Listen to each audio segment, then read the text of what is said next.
साजे बिलावल राग ਦੇ ਅੰਦਰ ਪਾਵਨ ਪਵਿੱਤਰ ਸ਼ਬਦ ਧੰਨ ਗੁਰੂ ਅਮਰਦਾਸ ਜੀ ਦਾ ਬਖਸ਼ਿਸ਼ ਕੀਤਾ ਹੋਇਆ ਗੁਰੂ ਗ੍ਰੰਥ ਸਾਹਿਬ ਜੀ ਦੇ 841 ਅੰਗ ਤੇ ਵਾਹਿਗੁਰੂ ਜੀ 842 ਅੰਗ ਤੇ ਸੁਭਾਇਮਾਨ ਜੋ ਅੱਜ ਦੀ ਲੜੀ ਦੇ ਵਿੱਚ ਪਰੋਤਾ ਜਾਣਾ ਹੈ। ਦੋ ਸ਼ਬਦ ਨੇ ਧੰਨ ਗੁਰੂ ਅਮਰਦਾਸ ਜੀ ਦੇ। ਪਹਿਲਾ ਸ਼ਬਦ 7/12 ਨੂੰ 7 ਦਿਨਾਂ ਨੂੰ ਸਿਧਾਂਤ ਬਣਾ ਕੇ ਗੁਰੂ ਜੀ ਨੇ ਵਹਿਮਾਂ ਭਰਮਾਂ ਦੇ ਵਿੱਚੋਂ ਕੱਢਿਆ ਹੈ। ਇਹ ਦੂਸਰਾ ਸ਼ਬਦ ਦ੍ਰਿੜਤਾਈ ਵਾਲਾ ਤੇ ਵਹਿਮਾਂ ਭਰਮਾਂ ਤੋਂ ਦੂਰ ਕਰਨ ਵਾਲਾ ਧੰਨ ਗੁਰੂ ਅਮਰਦਾਸ ਜੀ ਦਾ ਉਚਾਰਨ ਕੀਤਾ। ਵੈਸੇ ਵੇਖੀਏ ਤੇ ਸਾਰੀ ਬਾਣੀ ਗੁਰੂ ਨਾਨਕ ਦੇਵ ਜੀ ਦੀ ਸੱਚੇ ਸਤਿਗੁਰ ਦੀ ਇੱਕ ਓਂਕਾਰ ਲੈ ਕੇ 18-10-20 ਤੱਕ ਰਚਨਾ ਨਿਰਮਲ ਬਾਣੀ ਹੈ, ਨਿਰੋਲ ਬਾਣੀ ਹੈ ਤੇ ਗੁਰਸਿੱਖਾਂ ਨੂੰ ਨਿਰਮਲ ਤੇ ਨਿਰੋਲ ਜੀਵਨ ਜਿਉਣ ਦੀ ਜਾਂਚ ਦੱਸਦੀ ਹੈ। ਧੰਨ ਗੁਰੂ ਅਮਰਦਾਸ ਜੀ ਰਹਿਮਤ ਕਰਦੇ ਨੇ ਆਦਿ ਪੁਰਖ ਅਨਾਦਿ ਅਕਾਲ ਪੁਰਖ ਵਾਹਿਗੁਰੂ ਜੋ ਸਾਰਿਆਂ ਦੇ ਅੰਦਰ ਵਿਆਪਕ ਹੈ ਤੇ ਪੂਰਨ ਰੂਪ ਦੇ ਵਿੱਚ ਰੱਖਿਆ ਕਰਨ ਦੇ ਸਮਰੱਥ ਹੈ। ਉਸ ਪਰਮਾਤਮਾ ਨੇ ਆਪ ਹੀ ਇਸ ਸਾਰੀ ਸ੍ਰਿਸ਼ਟੀ ਨੂੰ ਜੋ ਵੀ ਰਚਿਆ ਗਿਆ ਹੈ ਸਾਰੀ ਉਸੇ ਅਕਾਲ ਪੁਰਖ ਵਾਹਿਗੁਰੂ ਦੀ ਰਚਨਾ ਹੈ ਜੀ। ਜੀ ਜੰਤ ਮਾਇਆ ਮੋਹਿ ਪਾਜੇ। ਉਸ ਪਰਮਾਤਮਾ ਨੇ ਸਾਨੂੰ ਸਾਰਿਆਂ ਨੂੰ ਬਣਾ ਕੇ ਇੱਕ ਪਾਜ ਉੱਪਰ ਲਾ ਦਿੱਤੀ ਹੈ। ਸਾਡੀ ਬੁੱਧੀ ਦੀ ਰਚਨਾ ਕੀਤੀ ਹੈ ਤੇ ਬੁੱਧੀ ਹੈ ਜਿਹੜੀ ਇਹ ਨਕਲ ਤੇ ਅਸਲ ਦੀ ਪਛਾਣ ਕਰਦੀ ਹੈ। ਬੁੱਧੀ ਦੀ ਸਮਰੱਥਾ ਜਿਹੜੀ ਉਹ ਅੱਖਾਂ ਜੋ ਵੇਖਦੀਆਂ ਨੇ ਉਸ ਨੂੰ ਹੈ ਤੇ ਅੱਖਾਂ ਜਿਹੜੀਆਂ ਨੇ ਇਹ ਉੱਪਰੋਂ ਉੱਪਰੀ ਵੇਖਦੀਆਂ ਨੇ। ਥੋੜੇ ਵਿਚਾਰਾਂ ਦੇ ਨਾਲ ਜੁੜੀਏ ਫਿਰ ਤਾਂ ਗੱਲ ਦੀ ਸਮਝ ਆ ਜਾਵੇਗੀ, ਨਹੀਂ ਤਾਂ ਫਿਰ ਉੱਪਰੋਂ ਹੀ ਲੰਘ ਜਾਣਗੀਆਂ ਸਾਰੀਆਂ ਵਿਚਾਰਾਂ, ਸਮਝ ਨਹੀਂ ਆਉਣਗੀਆਂ, ਹਿਰਦੇ ਨੂੰ ਛੂਹ ਨਹੀਂ ਪਾਉਣਗੀਆਂ। ਪਾਜੇ ਦਾ ਅਰਥ ਹੁੰਦਾ ਪਾਜ ਤੇ ਪਾਜ ਜਦੋਂ ਵੀ ਚੜਾਈ ਜਾਂਦੀ ਹੈ ਨਕਲ ਦੇ ਉੱਤੇ ਚੜਾਈ ਜਾਂਦੀ ਹੈ, ਅਸਲ ਦੇ ਉੱਤੇ ਪਾਜ ਨਹੀਂ ਚੜਾਈ ਜਾਂਦੀ। ਨਕਲ ਨੂੰ ਲੁਕਾਉਣ ਵਾਸਤੇ ਅਮੋਲਕ ਪਦਾਰਥ ਜਿਹੜੇ ਹੁੰਦੇ ਨੇ ਉਹਨਾਂ ਦੀ ਪਾਜ ਚੜਾਈ ਜਾਂਦੀ ਹੈ, ਇਹਨੂੰ ਨਿਕਲ ਆਖਦੇ ਨੇ। ਜਿਵੇਂ ਸਾਡੇ ਸਾਈਕਲ ਦੇ ਸਟੀਅਰਿੰਗ ਨੇ ਇਹਨਾਂ ਦੇ ਉੱਪਰ ਵੀ ਪਾਜ ਹੈ, ਨਿਕਲ ਚੜਾਈ ਹੋਈ ਹੈ, ਥੱਲੇ ਲੋਹਾ ਹੈ ਤੇ ਉੱਤੋਂ ਚਮਕੇ ਜਿਹੜੀ ਉਹ ਸਟੀਲ ਵਰਗੀ ਹੈ। ਇਸੇ ਤਰ੍ਹਾਂ ਆਰਟੀਫਿਸ਼ੀਅਲ ਗਹਿਣੇ ਹੁੰਦੇ ਨੇ, ਥੱਲੇ ਪਿੱਤਲ ਹੁੰਦਾ ਹੈ, ਉੱਤੇ ਸੋਨੇ ਦੀ ਪਾਜ ਚੜਾਈ ਹੈ। ਹੁਣ ਅੱਖਾਂ ਨੇ ਜਿਹੜੀਆਂ ਇਹ ਉੱਪਰੋਂ ਵੇਖਦੀਆਂ ਨੇ, ਵਿੱਚੋਂ ਇਹ ਨਹੀਂ ਵੇਖਦੀਆਂ। ਜੋ ਅੱਖਾਂ ਵੇਖਦੀਆਂ ਨੇ ਬੁੱਧੀ ਉਸ ਨੂੰ ਸਮਝਦੀ ਹੈ, ਬੁੱਧੀ ਉਸ ਨੂੰ ਸਮਝ ਕੇ ਦੱਸਦੀ ਹੈ ਵੀ ਇਹ ਕੀ ਹੈ। ਜੇ ਉਹਨੂੰ ਕੱਟਿਆ ਜਾਵੇ, ਤੋੜਿਆ ਜਾਵੇ ਤੇ ਫਿਰ ਅੰਦਰੋਂ ਸਮਝ ਆਉਂਦੀ ਹੈ, ਕਿਉਂਕਿ ਫਿਰ ਅੰਦਰੋਂ ਅੱਖਾਂ ਵੇਖ ਸਕਦੀਆਂ ਨੇ। ਸੋ ਧੰਨ ਗੁਰੂ ਮਹਾਰਾਜ ਜੀ ਸੱਚੇ ਸਤਿਗੁਰ ਇੱਥੇ ਸਾਨੂੰ ਦੱਸਦੇ ਨੇ ਉਸ ਪਰਮਾਤਮਾ ਨੇ ਇਸ ਸ੍ਰਿਸ਼ਟੀ ਦੀ ਰਚਨਾ ਕੀਤੀ ਹੈ ਤੇ ਇਸ ਸ੍ਰਿਸ਼ਟੀ ਦੀ ਰਚਨਾ ਨਾ ਜਿਹੜੀ ਇਹ ਇਸੇ ਤਰ੍ਹਾਂ ਹੀ ਬਣੀ ਰਵੇ। ਉਸ ਪਰਮਾਤਮਾ ਦੀ ਇੱਛਾ ਅਨੁਸਾਰ, ਉਸ ਦੀ ਮਰਜ਼ੀ ਦੇ ਅਨੁਸਾਰ ਇਹ ਸ੍ਰਿਸ਼ਟੀ ਦੀ ਜਿਹੜੀ ਰਚਨਾ ਇਸੇ ਤਰ੍ਹਾਂ ਹੀ ਬਣੀ ਰਵੇ। ਤੇ ਇਸ ਦੇ ਲਈ ਫਿਰ ਪਰਮਾਤਮਾ ਨੇ ਕੀ ਕੀਤਾ, ਮਾਇਆ ਦਾ ਜਿਹੜਾ ਮੋਹ ਹੈ ਉਸ ਦੀ ਨਕਲ ਚੜਾ ਦਿੱਤੀ ਹੈ। ਮਾਇਆ ਜਿਹੜੀ ਇਹਨੇ ਸਾਡੇ ਉੱਤੇ ਇੱਕ ਨਿਕਲ ਚੜਾ ਦਿੱਤੀ ਹੈ, ਸਾਡੀ ਬੁੱਧੀ ਨੂੰ ਸਮਝ ਨਾ ਆ ਸਕੇ, ਸਾਨੂੰ ਅਨੁਭਵੀ ਗਿਆਨ ਨਾ ਹੋ ਸਕੇ। ਜੇ ਅਨੁਭਵੀ ਗਿਆਨ ਹੋਏਗਾ ਤੇ ਫਿਰ ਅੰਦਰੋਂ ਵੇਖਿਆ ਜਾਏਗਾ। ਜੇ ਅੱਖਾਂ ਦਾ ਗਿਆਨ ਹੈ, ਅੱਖਾਂ ਨੇ ਵੇਖਿਆ ਤੇ ਫਿਰ ਬਾਹਰੋਂ ਹੀ ਵੇਖਿਆ ਜਾਏਗਾ। ਜੋ ਅੱਖਾਂ ਵੇਖਣਗੀਆਂ ਉਹਨੂੰ ਬੁੱਧੀ ਸਮਝੇਗੀ ਤੇ ਜੋ ਅੰਦਰੋਂ ਅਨੁਭਵ ਹੋਏਗਾ ਉਹ ਸੱਚਾਈ ਹੋਏਗੀ। ਅਸਲ ਸੱਚਾਈ ਉਹੀ ਹੈ ਜੋ ਅਨੁਭਵੀ ਗਿਆਨ ਦੇ ਨਾਲ ਮਨੁੱਖ ਨੂੰ ਪਤਾ ਲੱਗਦਾ ਹੈ।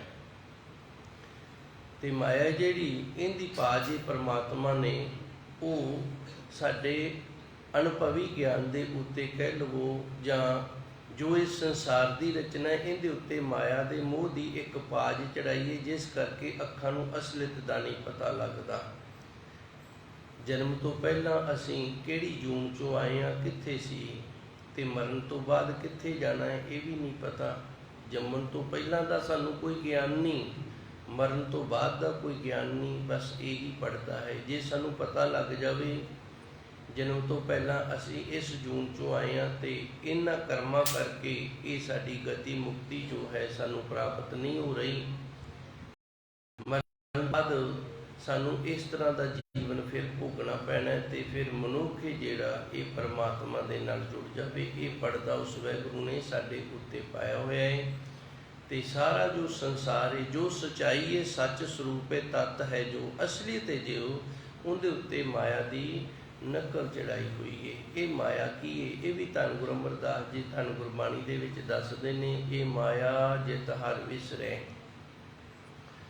ਅਸੀਂ ਕਿਤੇ ਵੀ ਹਾਂ, ਕੁਝ ਵੀ ਹਾਂ, ਜਿੱਥੇ ਵੀ ਸਾਡੇ ਤੋਂ ਨਾਮ ਨਹੀਂ ਜਪਿਆ ਜਾਂਦਾ, ਨਿਤਨੇਮ ਨਹੀਂ ਕੀਤਾ ਜਾਂਦਾ, ਬਸ ਇਹੀ ਮਾਇਆ ਹੈ ਜਿਸ ਨੇ ਸਾਨੂੰ ਪਰਮਾਤਮਾ ਦੇ ਨਾਲੋਂ ਦੂਰ ਕਰ ਦਿੱਤਾ ਹੈ। ਇਹ ਮਾਇਆ ਜਿਤ ਹਰ ਵਿਸਰੇ, ਜਿਹੜੇ ਵੀ ਤਰੀਕੇ ਦੇ ਨਾਲ ਪਰਮਾਤਮਾ ਦਾ ਨਾਮ ਨਾ ਜਪਿਆ ਜਾਵੇ, ਭਾਵੇਂ ਉਹ ਪਰਿਵਾਰ ਹੋਵੇ, ਭਾਵੇਂ ਕਾਰੋਬਾਰ ਹੋਵੇ, ਭਾਵੇਂ ਅਸੀਂ ਕਿਤੇ ਹੋਰ ਜਾ ਰਹੇ ਹਾਂ, ਕੁਝ ਵੀ ਕਰ ਰਹੇ ਹਾਂ, ਜਿਸ ਦੇ ਨਾਲ ਪਰਮਾਤਮਾ ਦਾ ਨਾਮ ਨਾ ਜਪਿਆ ਜਾਵੇ, ਨਿਤਨੇਮ ਛੁੱਟ ਜਾਵੇ, ਇਹ ਮਾਇਆ ਜਿਤ ਹਰ ਵਿਸਰੇ ਮੋਹ ਉਪਜੇ। ਜਿਹੜੇ ਕਾਰਨ ਦੇ ਨਾਲ ਸਾਡਾ ਨਿਤਨੇਮ ਛੁੱਟ ਗਿਆ, ਸਿਮਰਨ ਛੁੱਟ ਗਿਆ, ਉਸੇ ਕਾਰਨ ਦੇ ਵਿੱਚ ਸਾਡਾ ਮੋਹ ਪੈ ਜਾਣਾ, ਉਹਨੂੰ ਛੱਡਣਾ ਨਹੀਂ।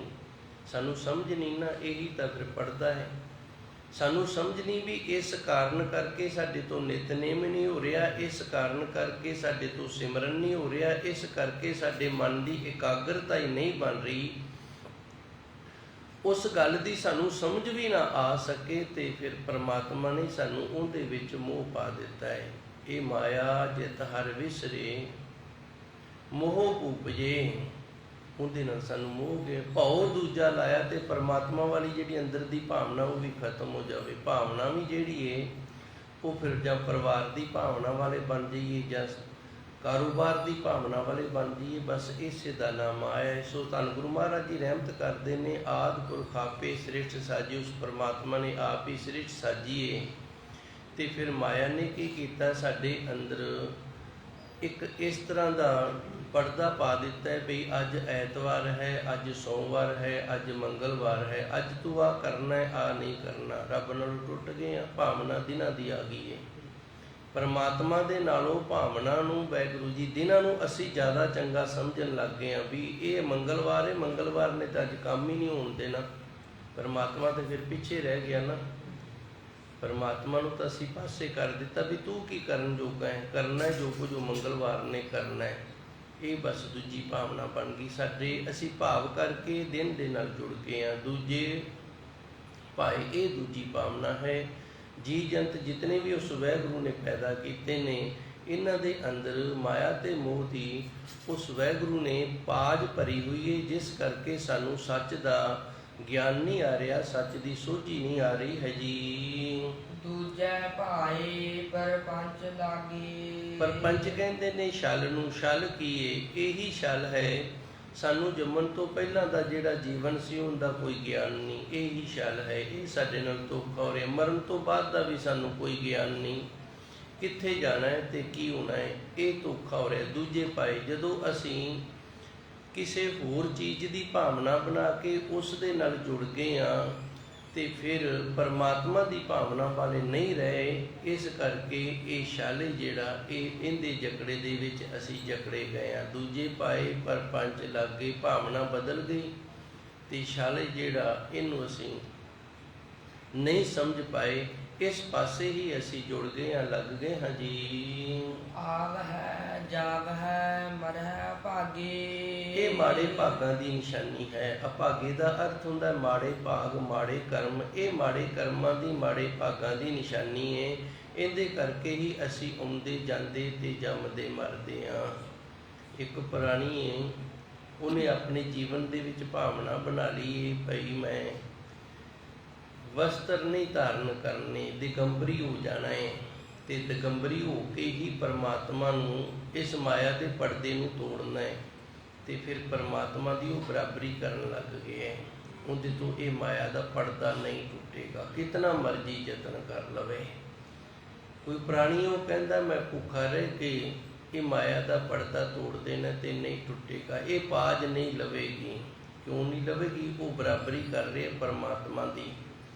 ਫਿਰ ਇਹ ਪਾਜ ਟੁੱਟਦਾ ਕਿਵੇਂ ਹੈ? ਗੱਲ ਆਪਾਂ ਇਹ ਸਮਝਣੀ ਹੈ ਤੇ ਗੁਰੂ ਜੀ ਸਾਨੂੰ ਇਹ ਸਮਝਾਉਂਦੇ ਨੇ, ਇਹ ਪਾਜ ਜਿਹੜਾ ਪਰਦਾ ਟੁੱਟਦਾ ਕਿਵੇਂ? ਜਿਸ ਪਰਮਾਤਮਾ ਨੇ ਬਣਾਇਆ ਨਾ ਉਹ ਹੀ ਤੋੜੇਗਾ।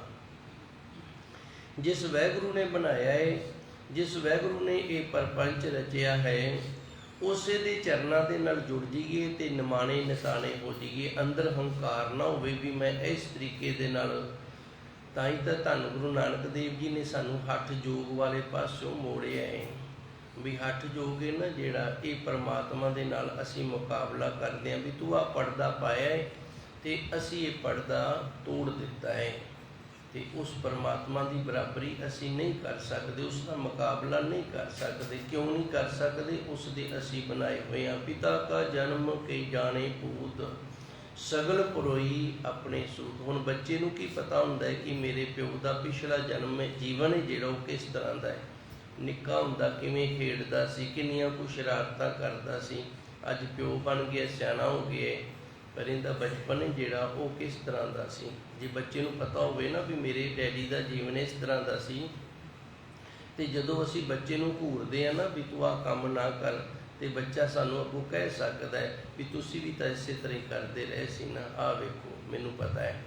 ਸੋ ਧੰਨ ਗੁਰੂ ਮਹਾਰਾਜ ਜੀ ਸੱਚੇ ਸਤਿਗੁਰੂ ਸਾਨੂੰ ਇੱਥੇ ਇਹ ਸਮਝਾ ਰਹੇ ਨੇ ਵੀ ਜਿਵੇਂ ਇੱਕ ਬੱਚਾ ਆਪਣੇ ਪਿਤਾ ਦੇ ਜੀਵਨ ਨੂੰ ਨਹੀਂ ਜਾਣਦਾ, ਉਹਦੇ ਬਚਪਨੇ ਨੂੰ ਨਹੀਂ ਜਾਣਦਾ, ਉਹਦੀ ਪ੍ਰਾਰੰਭਤਾ ਆਦਿ ਨੂੰ ਨਹੀਂ ਜਾਣਦਾ, ਉਸੇ ਤਰ੍ਹਾਂ ਪਰਮਾਤਮਾ ਜੋ ਹੈ ਉਸ ਦੇ ਨਿਯਮ ਰੂਲ ਤੇ ਅਸੂਲ ਅਸੀਂ ਨਹੀਂ ਜਾਣਦੇ।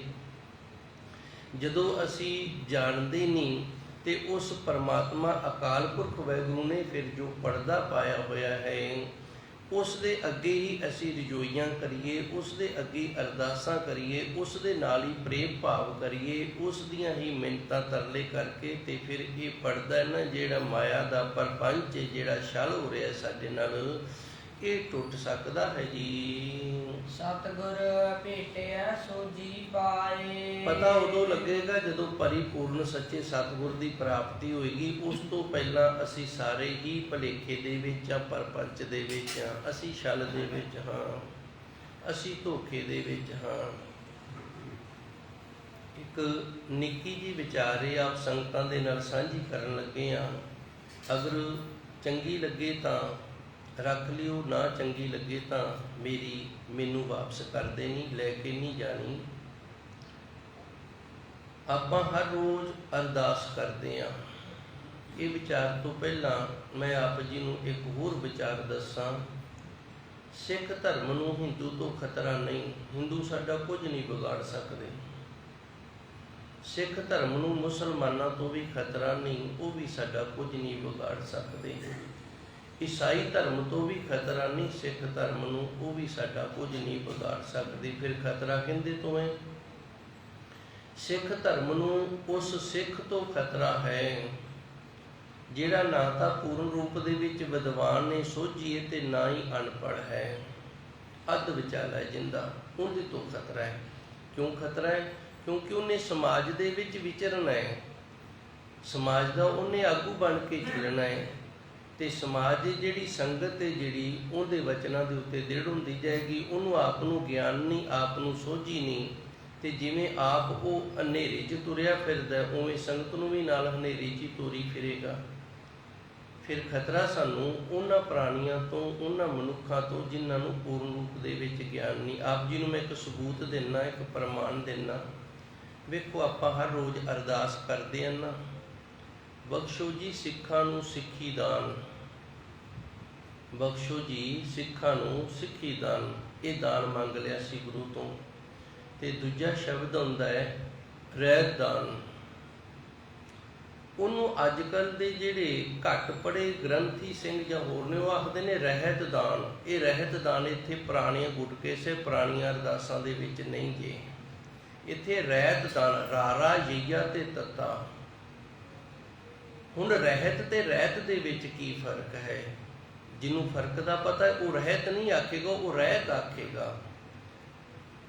ਉਹ ਰਹਿਤ ਆਖੇਗਾ, ਰਹਿਤ ਨਹੀਂ ਆਖੇਗਾ। ਰਹਿਤ ਤੇ ਰਹਿਤ ਦੇ ਵਿੱਚ ਕੀ ਫਰਕ ਹੈ? ਅਸੀਂ ਦੁਕਾਨ ਤੇ ਗਏ ਹਾਂ, ਸਾਨੂੰ ਕੇਲੇ ਚਾਹੀਦੇ ਨੇ। ਅਸੀਂ ਦੁਕਾਨ ਵਾਲੇ ਨੂੰ ਆਖਿਆ ਕੇਲੇ ਕੀ ਹਿਸਾਬ ਲਾਣਾ ਹੈ? ਉਹ ਕਹਿੰਦਾ ਜੀ 100 ਰੁਪਏ ਦੇ 2 ਕਿਲੋ ਨੇ। ਅਸੀਂ ਉਹਨੂੰ ਆਖਿਆ ਕੁਝ ਰਹਿਤ ਕਰ ਲਾ, ਥੋੜ੍ਹੀ ਬਹੁਤੀ ਰਹਿਤ ਕਰ ਲਾ। ਰਹਿਤ ਦਾ ਅਰਥ ਇਹ ਸਾਡਾ ਸ਼ਬਦ ਨਹੀਂ ਹੈਗਾ, ਰਹਿਤ ਸਾਡਾ ਸ਼ਬਦ ਹੈ, ਰਹਿਤ ਸਾਡਾ ਸ਼ਬਦ ਪੰਜਾਬੀ ਦਾ ਨਹੀਂ ਹੈਗਾ। ਅਸੀਂ ਉਹਨੂੰ ਕਹਿ ਦਿੱਤਾ ਥੋੜ੍ਹੀ ਰਹਿਤ ਕਰ ਲਾ।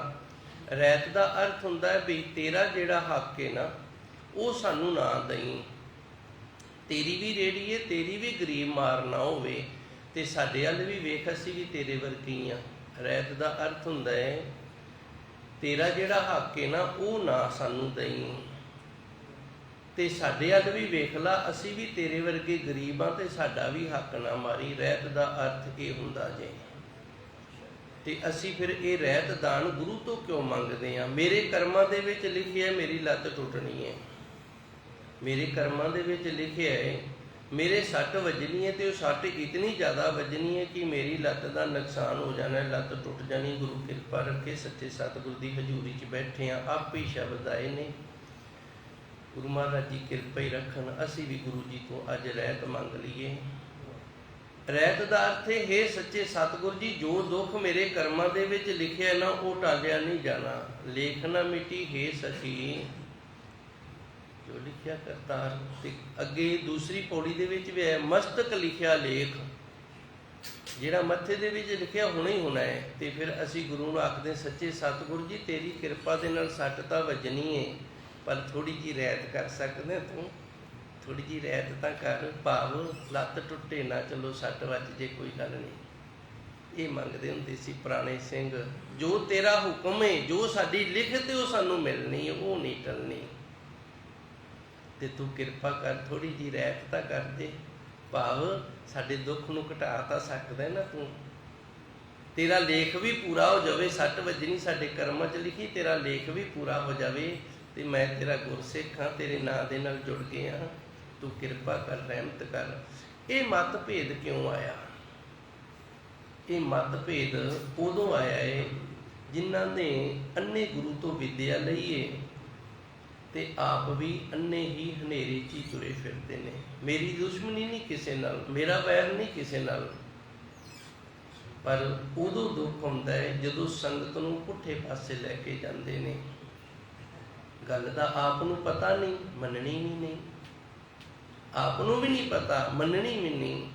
ਤੇ ਆਪਾਂ ਹਰ ਰੋਜ਼ ਅਰਦਾਸ ਕਰਦੇ ਹਾਂ ਸਿੱਖਾਂ ਨੂੰ ਸਿੱਖੀ ਦਾਨ। ਹੁਣ ਜਦੋਂ ਸਿੱਖੀ ਦਾਨ ਮੰਗ ਰਿਹਾ, ਇਹਦੇ ਵਿੱਚ ਰਹਿਤ ਮਰਿਆਦਾ ਸਾਰੀ ਆ ਗਈ, ਕਿਉਂਕਿ ਸਿੱਖ ਉਹੀ ਹੈ ਜਿਹੜਾ ਰਹਿਤ ਦੇ ਵਿੱਚ ਰਹਿੰਦਾ ਹੈ, ਤੇ ਦੁਬਾਰੇ ਰਹਿਤ ਮੰਗਣ ਦੀ ਲੋੜ ਹੀ ਨਹੀਂ। ਬਖਸ਼ੋ ਜੀ ਸਿੱਖਾਂ ਨੂੰ ਸਿੱਖੀ ਦਾਨ। ਇਹ ਸੱਚੇ ਸਤਿਗੁਰ ਸਿੱਖਾਂ ਨੂੰ ਸਿੱਖੀ ਦੀ ਦਾਤ ਬਖਸ਼, ਸਿੱਖੀ ਦਾ ਦਾਨ ਦੇ। ਹੁਣ ਸਿੱਖੀ ਦੇ ਵਿੱਚ ਕੇਸ ਵੀ ਆ ਗਏ ਨੇ, ਸਿੱਖੀ ਦੇ ਵਿੱਚ ਰਹਿਤ ਮਰਿਆਦਾ, ਜਿੰਨੀ ਵੀ ਰਹਿਤ ਮਰਿਆਦਾ, ਜਿਹੜਾ ਸਿੱਖ ਬਣ ਗਿਆ, ਗੁਰੂ ਦਾ ਸਿੱਖ ਹੋ ਗਿਆ, ਉਹਨੂੰ ਸਾਰਾ ਕੁਝ ਹੀ ਮਿਲ ਗਿਆ।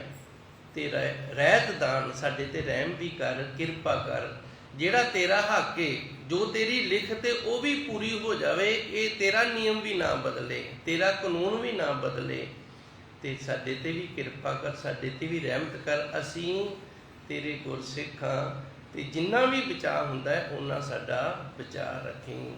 ਸਤਿਗੁਰ ਭੇਟਿਆ ਸੋਝੀ ਪਾਏ। ਇਹਨਾਂ ਗੱਲਾਂ ਦਾ ਗਿਆਨ ਉਦੋਂ ਆਏਗਾ ਜਦੋਂ ਅੱਖਾਂ ਦਾ ਗਿਆਨ ਬੰਦ ਹੋ ਜੇ ਤੇ ਅੰਦਰੋਂ ਅਣਭਵੀ ਗਿਆਨ ਦਾ ਸੋਮਾ ਫੁੱਟ ਪਵੇ।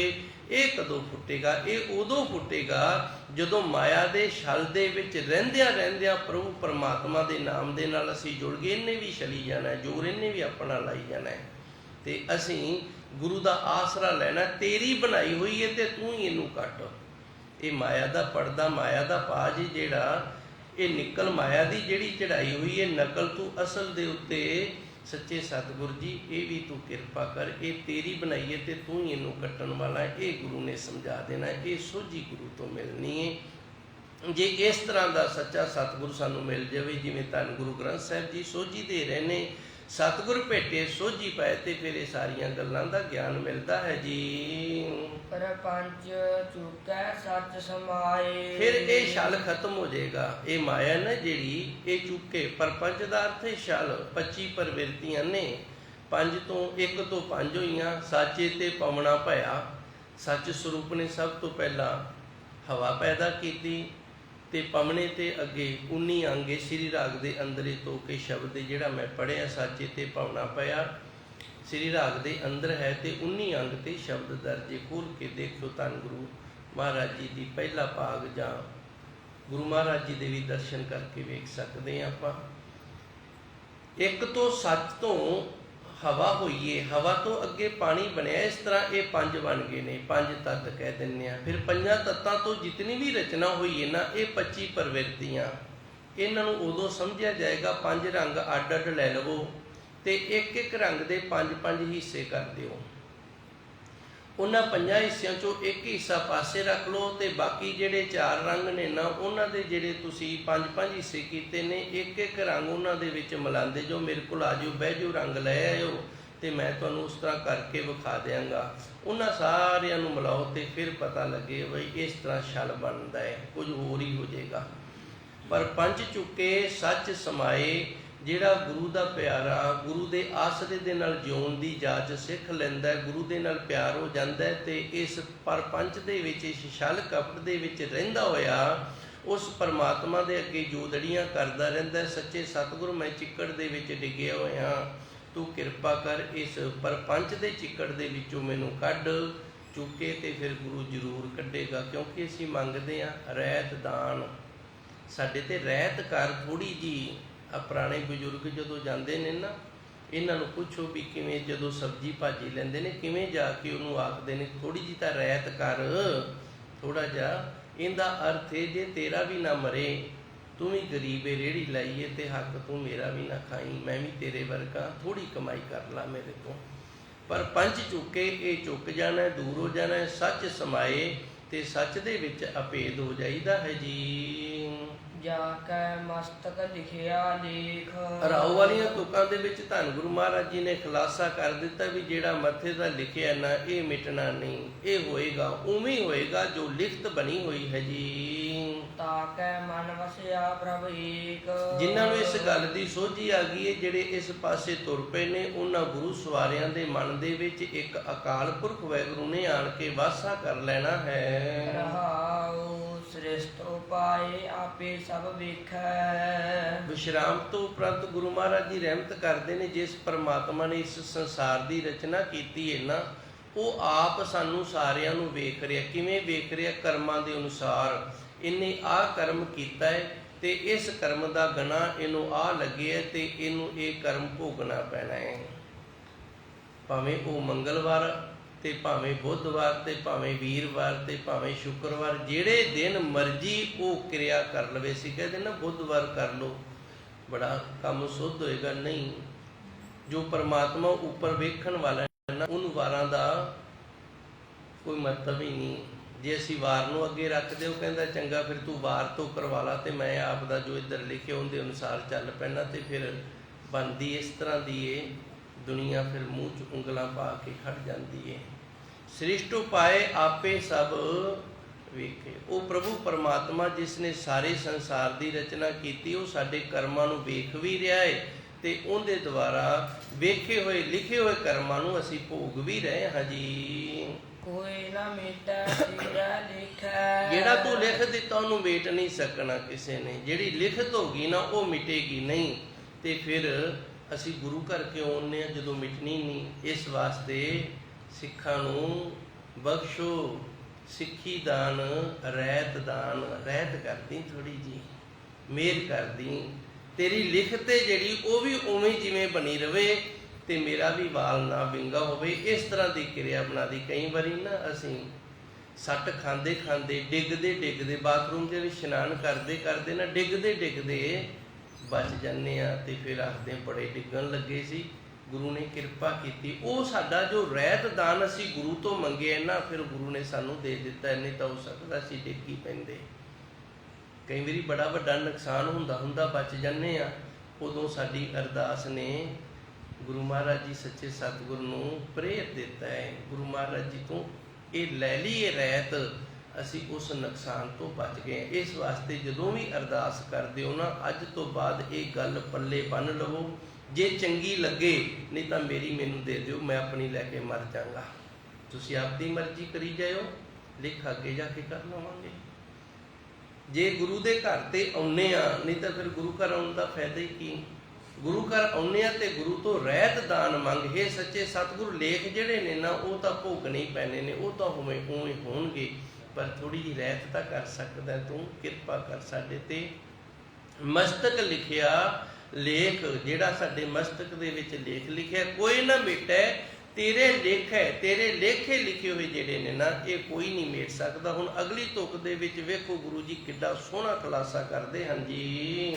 ਸਿੱਧ ਸਾਧਕ ਜੀ ਕੋ ਕਹਿ ਕਹਾਏ। ਜੇ ਕੋਈ ਮੇਰੇ ਵਰਗਾ ਆਖੇ ਨਾ ਮੈਂ ਬੜਾ ਸਿੱਧ ਹਾਂ ਤੇ ਮੈਂ ਆਹ ਕਰ ਦਿਆਂਗਾ, ਉਹ ਕਰ ਦਿਆਂਗਾ, ਤੇ ਗੁਰੂ ਮਹਾਰਾਜ ਜੀ ਰਹਿਮਤ ਕਰਦੇ ਨੇ, ਨਹੀਂ, ਝੂਠ ਮਾਰਦਾ ਹੈ। ਇਹਦੇ ਜਿੱਡਾ ਝੂਠਾ ਹੀ ਕੋਈ ਨਹੀਂ। ਇਹਨੂੰ ਆਖਿਆ ਪਵਿੱਤਰ ਪਾਪੀ, ਹੈਗਾ ਪਾਪੀ ਏ ਤੇ ਨਾ ਇਹਦਾ ਪਵਿੱਤਰ ਏ। ਇਹਨੂੰ ਨਾਨਕ ਸਿੰਘ ਹੋਇਆ ਹੈ। ਇਹਦੇ ਪਿਤਾ ਜੀ ਕਥਾਵਾਚਕ ਸਨ ਤੇ ਇਹਨੇ ਇੱਕ ਨਾਵਲ ਲਿਖਿਆ ਨਾਨਕ ਸਿੰਘ ਨੇ, ਜੇ ਕਿਸੇ ਨੂੰ ਮਿਲ ਜੇ। ਇਹਦਾ ਨਾਂ ਹੀ ਪਵਿੱਤਰ ਪਾਪੀ। ਉਹਦੇ 'ਚ ਬੜਾ ਖੁਲਾਸਾ ਕੀਤਾ ਹੈ ਵੀ ਪਵਿੱਤਰ ਬੰਦੇ ਵੀ ਇਹ ਪਵਿੱਤਰ ਪਾਪੀ ਨੇ, ਪਾਪ ਕਰਦੇ ਨੇ, ਕਰਦੇ ਪਵਿੱਤਰਤਾਈ ਦੇ ਨਾਲ ਨੇ। ਵੇਖੋ ਇੱਕ ਪਾਪ ਹੋ ਰਿਹਾ ਹੈ ਤੇ ਭਗਤ ਕਬੀਰ ਜੀ ਨੇ ਗੁਰਬਾਣੀ ਦੇ ਅੰਦਰ ਇਹਨੂੰ ਕਿਵੇਂ ਲਿਖਿਆ, ਪਾਪ ਪੁੰਨ ਦੋਏ ਏਕ ਸਮਾਨ। ਇੱਥੇ ਤਾਂ ਹੁਣ ਜਿਹੜਾ ਪੁੰਨ ਹੋ ਰਿਹਾ ਉਹ ਵੀ ਪਾਪ ਵਰਗਾ ਹੀ ਹੈ, ਬਰਾਬਰ ਹੀ ਚੱਲ ਰਿਹਾ ਕੰਮ ਦੋਵਾਂ ਦਾ। ਇਹਨੂੰ ਆਖਿਆ ਗਿਆ ਪਵਿੱਤਰ ਪਾਪੀ। ਸਿੱਧ ਸਾਧਕ ਜੇ ਕੋ ਕਹੇ ਕਹਾਏ। ਜੇ ਕੋਈ ਮੇਰੇ ਵਰਗਾ ਆਖੇ ਨਾ, ਮੇਰੇ ਵਰਗਾ ਤਾਂ ਸਿੱਧ ਹੀ ਕੋਈ ਨਹੀਂ, ਮੇਰੇ ਵਰਗਾ ਤਾਂ ਸੰਤ ਹੀ ਕੋਈ ਨਹੀਂ। ਮੈਂ ਜਿਹੜੀ ਅਰਦਾਸ ਕਰ ਦਿੱਤੀ ਉਹ ਬੱਲੇ ਬੱਲੇ, ਤੇ ਗੁਰੂ ਮਹਾਰਾਜ ਜੀ ਰਹਿਮਤ ਕਰਦੇ ਨੇ। ਇਹਦੇ ਵਰਗਾ ਝੂਠਾ ਹੀ ਕੋਈ ਨਹੀਂ, ਇਹਦੇ ਵਰਗਾ ਗੁਨਾਹਗਾਰ ਹੀ ਕੋਈ ਨਹੀਂ। ਸਿੱਧ ਸਾਧਕ ਜੇ ਕੋ ਕਹੇ ਕਹਾਏ। ਜੇ ਕੋ ਆਪਣੇ ਆਪ ਨੂੰ, ਆਪਾਂ ਕਹਿੰਦੇ ਨਾ ਪਿੰਡ ਦੇ ਵਿੱਚ, ਇਹ ਬੜਾ ਅਮੀਰ ਕਹਾਉਂਦਾ ਹੈ, ਇਹ ਬੜਾ ਪਾਵਰ ਵਾਲਾ ਕਹਾਉਂਦਾ, ਤੇ ਗੁਰੂ ਮਹਾਰਾਜ ਜੀ ਇੱਥੇ ਉਹੀ ਗੱਲ ਆਖ ਰਹੇ ਨੇ, ਕਹੇ ਕਹਾਏ। ਆਪ ਵੀ ਆਖਦਾ ਹੈ ਤੇ ਲੋਕਾਂ ਤੋਂ ਵੀ ਕਹਾਉਂਦਾ। ਕਹੇ ਕਹਾਏ ਦਾ ਅਰਥ ਹੁੰਦਾ ਆਪ ਵੀ ਕਹਿਣਾ ਤੇ ਲੋਕਾਂ ਤੋਂ ਵੀ ਕਹਾਉਣਾ। ਹੁਣ ਜਦੋਂ ਮੈਨੂੰ ਕੋਈ ਪੁੱਛਦਾ ਹੈ, ਬਾਬਾ ਜੀ ਤੁਹਾਡਾ ਨੰਬਰ ਦਿਓ, ਤੇ ਮੈਂ ਨੰਬਰ ਦੇ ਦਿੰਦਾ ਵੀ ਆਹ ਨੰਬਰ ਹੈ, ਤੁਹਾਡਾ ਨਾਂ ਕੀ ਲਿਖੀ, ਗਿਆਨੀ ਜੀ ਲਿਖ ਲਾ। ਇਹ ਮੈਂ ਹੁਣ ਕਹਾ ਰਿਹਾ, ਆਪਦੇ ਮੂੰਹ ਦੇ ਨਾਲ ਕਹਿ ਰਿਹਾ ਵੀ ਮੈਂ ਗਿਆਨੀ ਜੀ ਹਾਂ ਤੇ ਤੂੰ ਮੈਨੂੰ ਗਿਆਨੀ ਜੀ ਲਿਖ ਲਾ। ਗਿਆਨੀ ਜੀ ਕਹਾ ਰਿਹਾ ਨਾ, ਕਹੇ ਕਹਾਏ। ਇਸ ਤਰ੍ਹਾਂ ਆਪ ਵੀ ਕਹਾਉਂਦਾ ਹੈ, ਕਹਿੰਦਾ ਹੈ, ਤੇ ਲੋਕਾਂ ਤੋਂ ਵੀ ਕਹਾਉਂਦਾ ਹੈ। ਸਿੱਧ ਸਾਧਕ ਉਹ ਵੀ ਉਸ ਪਰਮਾਤਮਾ ਦੇ ਲੇਖ ਨੂੰ ਮੇਟ ਨਹੀਂ ਸਕਦਾ। ਇੱਕ ਮੈਂ ਗੱਲ ਜ਼ਰੂਰ ਆਖਾਂਗਾ, ਗੁਰੂ ਸਮਰੱਥ ਹੈ, ਗੁਰੂ ਰਹਿਤ ਕਰਦਾ। ਕਿਵੇਂ ਕਰਦਾ ਹੈ? ਜਿਵੇਂ ਨਬੀ ਖਾਂ ਤੇ ਗਣੀ ਖਾਂ ਤੇ ਧੰਨ ਗੁਰੂ 10ਵੇਂ ਪਾਤਸ਼ਾਹ ਨੇ ਕੀਤੀ ਸੀ। ਇਹਨਾਂ ਦੋਵਾਂ ਨੇ ਗੁਰੂ ਜੀ ਦੇ ਚਰਨ ਪਕੜ ਲਏ ਸਨ ਤੇ ਆਖਿਆ, ਸੱਚੇ ਸਤਿਗੁਰ ਕਿਰਪਾ ਕਰੋ, ਜੂਨਾਂ ਦੇ ਵਿੱਚ ਨਹੀਂ ਜਾਣਾ, ਅਸੀਂ ਸਾਨੂੰ ਬਖਸ਼ ਲਓ, ਸਾਨੂੰ ਮੁਕਤੀ ਚਾਹੀਦੀ ਹੈ। ਤੇ ਗੁਰੂ ਮਹਾਰਾਜ ਜੀ ਕਹਿੰਦੇ ਕੱਲ੍ਹ ਨੂੰ ਆਇਓ। ਜਦੋਂ ਅਗਲੇ ਦਿਨ ਆਏ ਤੇ ਆਣ ਕੇ ਕਹਿੰਦੇ, ਸੱਚੇ ਸਤਿਗੁਰ ਸਾਰੀ ਰਾਤ ਹੀ ਸੁਪਨੇ ਆਈ ਗਏ ਨੇ, ਕਦੀ ਡੱਡੂ ਬਣ ਜਾਂਦੇ ਸੀ, ਕਦੀ ਸੱਪ ਬਣ ਜਾਂਦੇ ਸੀ, ਕਦੀ ਕੁਝ ਬਣ ਜਾਂਦੇ ਸੀ। ਇਤਿਹਾਸ ਪੜ੍ਹ ਕੇ ਵੇਖੋ, ਧੰਨ ਗੁਰੂ ਮਹਾਰਾਜ ਜੀ ਸੱਚੇ ਸਤਿਗੁਰ 10ਵੇਂ ਪਾਤਸ਼ਾਹ ਦਾ। ਸੱਚੇ ਸਤਿਗੁਰ ਕਹਿੰਦੇ ਤੁਹਾਡੀਆਂ ਜਿਹੜੀਆਂ ਲਿਖਤਾਂ ਸੀ ਨਾ, ਉਹ ਤੁਸੀਂ ਸੁਪਨੇ ਦੇ ਵਿੱਚ ਭੋਗ ਲਈਆਂ ਨੇ। ਇਹ ਗੁਰੂ ਸਮਰੱਥ ਹੈ, ਹੋਰ ਕੋਈ ਨਹੀਂ। ਤੁਹਾਡਾ ਜਿਹੜਾ ਤੁਸੀਂ ਮੁਕਤੀ ਮੰਗੀ ਹੈ, ਤੁਹਾਨੂੰ ਮੁਕਤੀ ਹੁਣ ਮਿਲ ਜਾਏਗੀ। ਤਾਂ ਹੀ ਤਾਂ ਅਸੀਂ ਕਿਹਾ ਸੀ ਕੱਲ੍ਹ ਨੂੰ ਆਓ। ਉਸ ਪਰਮਾਤਮਾ ਨੇ ਤੁਹਾਡਾ ਲੇਖਾ ਜਿਹੜਾ ਨਾ, ਜੋ ਜੂਨਾਂ ਭੋਗਣੀਆਂ ਸਨ, ਉਹ ਸੁਪਨੇ ਦੇ ਵਿੱਚ ਭੋਗੀਆਂ ਗਈਆਂ ਨੇ। ਤੇ ਗੁਰੂ ਮਹਾਰਾਜ ਜੀ ਰਹਿਮਤ ਕਰਦੇ ਨੇ। ਇਸ ਤਰ੍ਹਾਂ ਗੁਰੂ ਕਿਰਪਾ ਕਰ ਸਕਦਾ। ਹੋਰ ਵੀ ਬੜੇ ਗੁਰ ਇਤਿਹਾਸ ਦੇ ਅੰਦਰ ਇਸ ਤਰ੍ਹਾਂ ਦੇ ਪ੍ਰਸੰਗ ਹੁੰਦੇ ਨੇ। ਧੰਨ ਗੁਰੂ ਅਰਜਨ ਦੇਵ ਜੀ ਦੇ ਪਾਸ ਮੰਡੀ ਦਾ ਰਾਜਾ ਆਇਆ ਸੀ, ਉਸ ਨੂੰ ਵੀ ਸੁਪਨੇ ਦੇ ਅੰਦਰ ਉਸ ਦੀ ਜਿਹੜੀਆਂ ਜੂਨਾਂ ਸਨ, ਉਹ ਗੁਰੂ ਮਹਾਰਾਜ ਜੀ ਨੇ ਕੱਟ ਕੇ ਵਿਖਾਈਆਂ ਸਨ। ਸਿੱਧ ਸਾਧਕ ਜੇ ਕੋ ਕਹੇ ਕਹਾਏ, ਕੋਈ ਕਿੱਡਾ ਵੀ ਮਰਜ਼ੀ ਕਹਾ ਲਵੇ, ਮੇਟੈ ਤੇਰੇ ਲੇਖੇ ਨਾ, ਕੋਈ ਨਾ ਮੇਟੈ ਤੇਰੇ ਲੇਖੇ। ਤੇਰੇ ਲਿਖਤ ਨੂੰ ਕੋਈ ਮੇਟ ਨਹੀਂ ਸਕਦਾ ਹੈ ਜੀ। ਪਰਮੇ ਭੂਲਾ ਆਵੈ ਜਾਏ। ਇਹ ਭਰਮ ਦੇ ਵਿੱਚ ਹੈ, ਇਹ ਭੁਲੇਖੇ ਦੇ ਵਿੱਚ ਹੈ, ਤੇ ਇਹਦਾ ਆਉਣਾ ਤੇ ਜਾਣਾ ਜਿਹੜਾ ਇਹ ਬਣਿਆ ਰਹਿੰਦਾ। ਇਹ ਸੰਤ ਹੋ ਕੇ, ਸਾਧੂ ਹੋ ਕੇ ਆਪੋ ਇਹ ਗੁਰੂ ਨੇ ਇਹਨੂੰ ਮੋਹਰ ਨਹੀਂ ਲਾਈ, ਪਰਮਾਤਮਾ ਨੇ ਇਹਨੂੰ ਮੋਹਰ ਨਹੀਂ ਲਾਈ ਵੀ ਤੂੰ ਸੰਤ ਹੈ, ਤੂੰ ਸਾਧੂ ਹੈ। ਇਹ ਫਿਰ ਪਰਮਾਤਮਾ ਦੀ ਬਰਾਬਰੀ ਕਰਦਾ। ਤੂੰ ਲਿਖ ਦਿੱਤਾ ਤੇ ਮੈਂ ਲੱਗਾ ਕੱਟਣ। ਇਹ ਬਰਾਬਰੀ ਹੋ ਗਈ ਨਾ। ਇਹਨੇ ਰਹਿਤ ਨਹੀਂ ਮੰਗੀ ਸੰਗਤ ਤੇ, ਤਾਂ ਹੀ ਤੇ ਧੰਨ ਗੁਰੂ ਮਹਾਰਾਜ ਜੀ ਨੇ ਸਾਨੂੰ ਅਰਦਾਸ ਦੇ ਨਾਲ ਜੋੜਿਆ, ਭਈ ਸੰਗਤ ਜਾਣ ਕੇ ਅਰਦਾਸ ਕਰਿਆ ਕਰੋ। ਜੇ ਗੁਰੂ ਨੇ ਰਹਿਤ ਕਰ ਦਿੱਤੀ ਤੇ ਗੁਰੂ ਦੀ ਕਿਰਪਾ ਹੈ, ਜੇ ਗੁਰੂ ਨੇ ਰਹਿਤ ਨਾ ਕੀਤੀ ਤੇ ਉਹਦੀ ਮਰਜ਼ੀ, ਫਿਰ ਉਹਦੀ ਖੁਸ਼ੀ। ਇਸੇ ਦਾ ਨਾਮ ਹੀ ਪਾਣਾ ਹੈ, ਉਹਦੇ ਭਾਣੇ 'ਚ ਰਹਿਣਾ ਹੈ। ਜੇ ਨਹੀਂ ਦਿੰਦਾ ਤੇ ਅਸੀਂ ਰੋਬ ਨਹੀਂ ਮਾਰ ਸਕਦੇ, ਅਸੀਂ ਆਕੜ ਨਹੀਂ ਸਕਦੇ ਵੀ ਤੂੰ ਆ ਦਿੱਤਾ ਨਹੀਂ। ਇਹ ਤਾਂ ਅਗਲੇ ਦੀ ਮਰਜ਼ੀ ਹੈ। ਇਹ ਕੋਈ ਰੇਹੜੀ ਥੋੜਾ ਵੀ ਇਸ ਭਾਤ ਸਾਨੂੰ ਕੇਲੇ ਨਹੀਂ ਮਿਲੇ ਤੇ ਅਸੀਂ ਅਗਲੀ ਤੇ ਗਏ ਚਲੇ ਆ।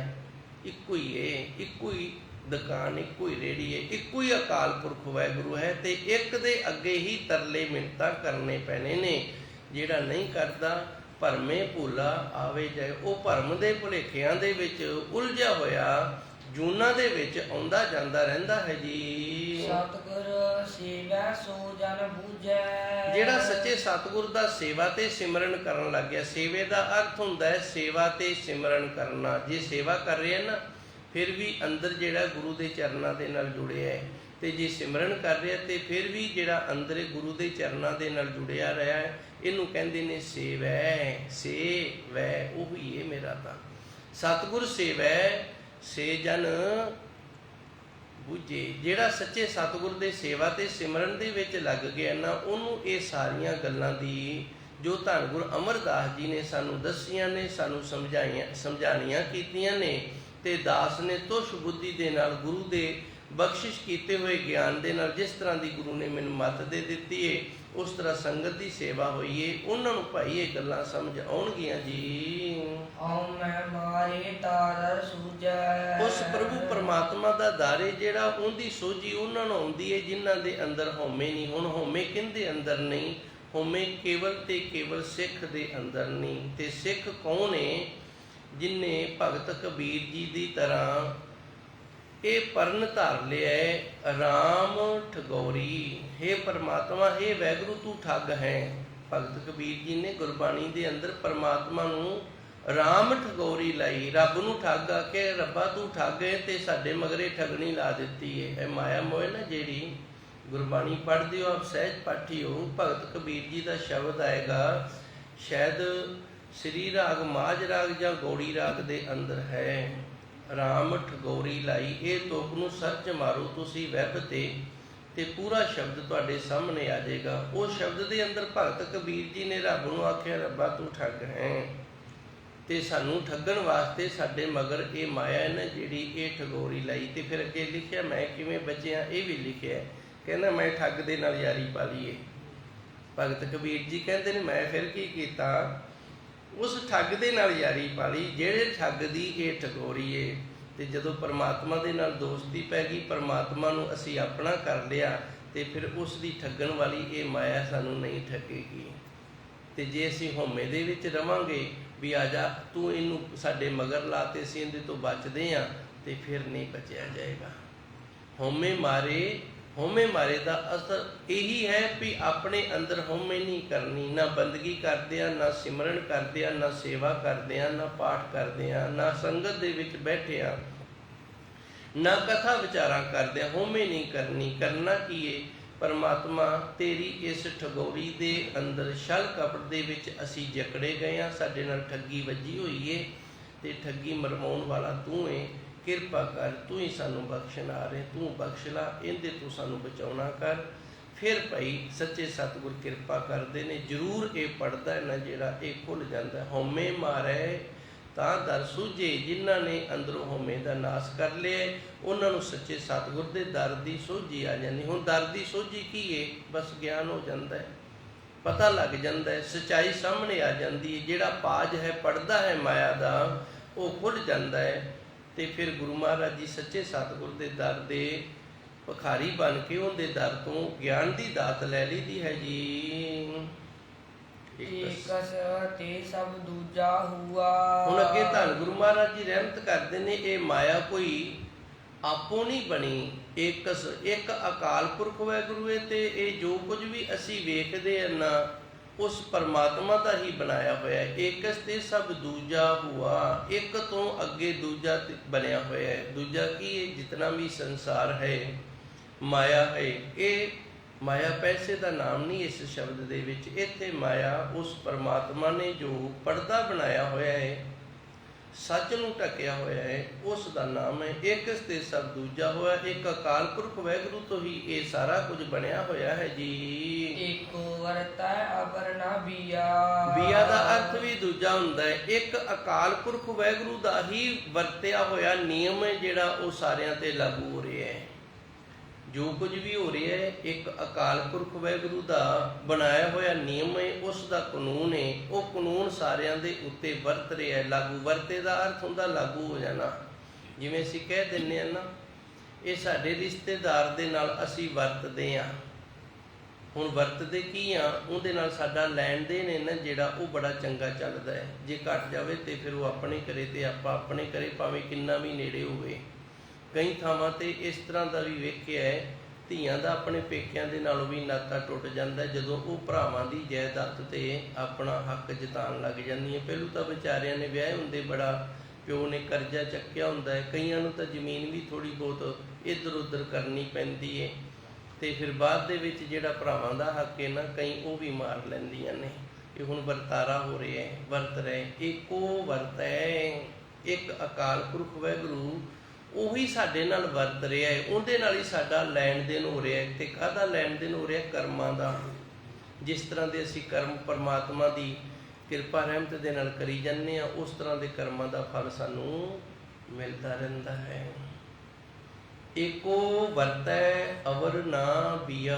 ਉਸ ਪਰਮਾਤਮਾ ਤੋਂ ਬਿਨਾ ਹੋਰ ਕੋਈ ਦੂਜੇ ਦੇ ਨਾਲ ਸਾਡਾ ਵਰਤਾਰਾ ਹੀ ਨਹੀਂ, ਇੱਕ ਪਰਮਾਤਮਾ ਦੇ ਨਾਲ ਹੀ ਸਾਡਾ ਵਰਤਾਰਾ ਹੋ ਰਿਹਾ ਹੈ ਜੀ। ਦੂਜੇ ਤੇ ਜੇ ਏਕੋ ਜਾਣੈ। ਧੰਨ ਗੁਰੂ ਜੀ ਰਹਿਮਤ ਕਰਦੇ ਨੇ, ਦੂਜੇ ਨੂੰ ਛੱਡ ਦੇਵੇ ਤੇ ਇੱਕ ਪਰਮਾਤਮਾ ਤੋਂ ਹੀ ਸਾਰਾ ਕੁਝ ਜਾਣਨਾ ਕਰੇ। ਜੇ ਕੋਈ ਇਸ ਤਰ੍ਹਾਂ ਦਾ ਗੁਰੂ ਸਵਾਰਾ ਹੋਵੇ ਜਿਹੜਾ ਦੂਜ ਤੀਜ ਨੂੰ ਛੱਡ ਕੇ ਪਾਸੇ ਹੋ ਜਾਵੇ ਤੇ ਇੱਕ ਪਰਮਾਤਮਾ ਨੂੰ ਹੀ ਜਾਣਨਾ ਕਰੇ ਜੀ। ਗੁਰ ਕੈ ਸ਼ਬਦ ਹਰਿ ਦਰ ਨਿਸ਼ਾਨੈ। ਤੇ ਗੁਰੂ ਦੇ ਸ਼ਬਦ ਦੇ ਨਾਲ ਨਾ ਹਰੀ ਪਰਮਾਤਮਾ ਦੇ ਦਰ ਦੀ ਉਹਦੇ ਤੇ ਮੋਹਰ ਲੱਗ ਜਾਏਗੀ। ਗੁਰ ਕੈ ਸ਼ਬਦ, ਇਹ ਗੁਰੂ ਦਾ ਸ਼ਬਦ ਹੈ। ਸ਼ਬਦ ਦਾ ਅਰਥ ਗਿਆਨ ਹੈ, ਸ਼ਬਦ ਦਾ ਅਰਥ ਉਪਦੇਸ਼ ਹੈ। ਜਿਹੜਾ ਵਾਹਿਗੁਰੂ ਮੰਤਰ ਜਪਦੇ ਆ ਉਹ ਵੀ ਸ਼ਬਦ ਹੈ। ਗੁਰ ਕੇ ਸ਼ਬਦ ਹਰ ਦਰ ਨਿਸ਼ਾਨੇ। ਗੁਰੂ ਦੇ ਸ਼ਬਦ ਦੇ ਨਾਲ ਹਰੀ ਪਰਮਾਤਮਾ ਦਾ ਦਰ ਜਿਹੜਾ, ਉਹਦਾ ਸਾਨੂੰ ਨਿਸ਼ਾਨ ਮਿਲ ਜਾਂਦਾ ਹੈ, ਸੋਝੀ ਮਿਲ ਜਾਂਦੀ ਹੈ, ਮੋਹਰ ਲੱਗ ਜਾਂਦੀ ਹੈ, ਪਰਵਾਨਾ ਮਿਲ ਜਾਂਦਾ ਹੈ ਜੀ। ਸਤਿਗੁਰ ਭੇਟੇ ਤਾਂ ਏਕੋ ਪਾਏ। ਜੇ ਸੱਚੇ ਸਤਿਗੁਰ ਦੀ ਪ੍ਰਾਪਤੀ ਵਾਲਾ ਹੋ ਜਾਵੇ, ਗੁਰਸਿੱਖ ਹੋ ਜਾਵੇ, ਤਾਂ ਫਿਰ ਇੱਕ ਅਕਾਲ ਪੁਰਖ ਵਾਹਿਗੁਰੂ ਨੂੰ ਪ੍ਰਾਪਤ ਕਰ ਲਈਦਾ ਹੈ ਜੀ। ਵਿੱਚ ਹੋ ਦੂਜਾ ਠਾਕ ਰਹਾਏ। ਤੇ ਵਿੱਚ ਜਿਹੜੀ ਰੋਕ ਹੈ, ਠਾਕ ਦਾ ਅਰਥ ਹੁੰਦਾ ਰੋਕ, ਵਿੱਚੋਂ ਦੂਜਾ ਠਾਕ ਹੈ। ਜਿਵੇਂ ਗੱਡੀ ਰੁੜੀ ਜਾਂਦੀ ਹੋਵੇ ਨਾ, ਅੱਗੇ ਇੱਟਾਂ ਲਾ ਦਈਏ ਤੇ ਰੁੜ ਨੂੰ ਅੜ ਜਾਂਦੀ ਹੈ। ਵਿੱਚੋਂ ਦੂਜਾ ਠਾਕ ਰਹਾਏ। ਪਰਮਾਤਮਾ ਦੇ ਨਾਲ ਮਿਲਾਪ ਹੋਣ ਵਾਲੀ ਜਿਹੜੀ ਵਿਧੀ ਹੈ, ਉਹਦੇ ਵਿੱਚ ਜਿਹੜੀ ਕੋਈ ਚੀਜ਼ ਰੋਕ ਬਣ ਜਾਂਦੀ ਹੈ, ਉਹ ਪਰਾਂ ਹੋ ਜਾਂਦੀ ਹੈ। ਸਤਿਗੁਰ ਭੇਟੇ ਤਾਂ ਏਕੋ ਪਾਏ। ਜਦੋਂ ਸੱਚੇ ਸਤਿਗੁਰ ਨੂੰ ਅਸੀਂ ਪ੍ਰਾਪਤ ਕਰ ਲੈਂਦੇ ਹਾਂ, ਗੁਰੂ ਵਾਲੇ ਹੋ ਜਾਂਦੇ ਹਾਂ, ਫਿਰ ਇੱਕ ਦੀ ਪ੍ਰਾਪਤੀ ਹੁੰਦੀ। ਤੇ ਗੁਰੂ ਫਿਰ ਇਸ ਅੰਦਰ ਦੀ ਰੋਕ ਨੂੰ, ਜਿਹੜੀ ਮਾਇਆ ਦੁਆਰਾ ਜਾਂ ਕਿਸੇ ਵੀ ਛਲ ਕਪਟ ਦੁਆਰਾ ਸਾਡੇ ਅੰਦਰ ਬਣਦੀ, ਇਹ ਪਰੇ ਹੋ ਜਾਂਦੀ ਹੈ। ਵਿੱਚੋਂ ਦੂਜਾ ਠਾਕ ਰਹਾਏ। ਰਹਾਏ ਦਾ ਅਰਥ ਹੁੰਦਾ, ਆਪਾਂ ਕਹਿੰਦੇ ਨਾ ਪਰੇ ਰੱਖਦੇ, ਨਹੀਂ ਚਾਹੀਦੀ, ਇਹਦੀ ਲੋੜ ਨਹੀਂ। ਠਾਕ ਰਹਾਏ, ਇਹ ਦੂਜੀ ਮਾਇਆ ਜਿਹੜੀ ਦਵੰਦ ਹੈ ਸਾਡੇ ਅੰਦਰ, ਦੂਜਾਪਣ ਬਣਿਆ ਹੋਇਆ ਹੈ, ਦਵੈਤ ਬਣੀ ਹੋਈ ਹੈ, ਇਹ ਗੁਰੂ ਕਿਰਪਾ ਕਰਦਾ, ਚੱਕ ਕੇ ਪਰੇ ਰੱਖ ਦਿੰਦਾ ਹੈ। ਇਤਨੀ ਕੁ ਸੇਵਾ ਸੰਗਤ ਨੇ ਪ੍ਰਵਾਨ ਕਰਨੀ। ਇਸ ਪਾਵਨ ਸ਼ਬਦ ਦੀਆਂ 3 ਪੌੜੀਆਂ ਹੋਈਆਂ ਨੇ। ਪਹਿਲੀ ਪੌੜੀ ਤੇ ਰਾਉ ਵਾਲੀਆਂ ਤੁਕਾਂ ਦੀਆਂ ਵਿਚਾਰਾਂ ਦੁਬਾਰਾ ਕਰ ਦਿੱਤੀਆਂ ਨੇ, ਇਸ ਵਾਸਤੇ ਕਿ ਸਾਨੂੰ ਪੂਰੇ ਸ਼ਬਦ ਦੀ ਜਿਹੜੀ ਹੈ ਨਾ ਉਹ ਸਮਝ ਆ ਜਾਵੇ। ਅੱਗੇ 7 ਪੌੜੀਆਂ ਨੇ। ਆਉਣ ਵਾਲੇ ਸਮੇਂ ਦੇ ਵਿੱਚ ਗੁਰੂ ਮਹਾਰਾਜ ਜੀ ਆਪ ਕਿਰਪਾ ਕਰਨਗੇ, ਆਪਣੇ ਦਾਸਰਿਆਂ ਤੋਂ ਆਪ ਸੇਵਾ ਲੈਣੀ ਕਰਨਗੇ। ਦੇਹੋ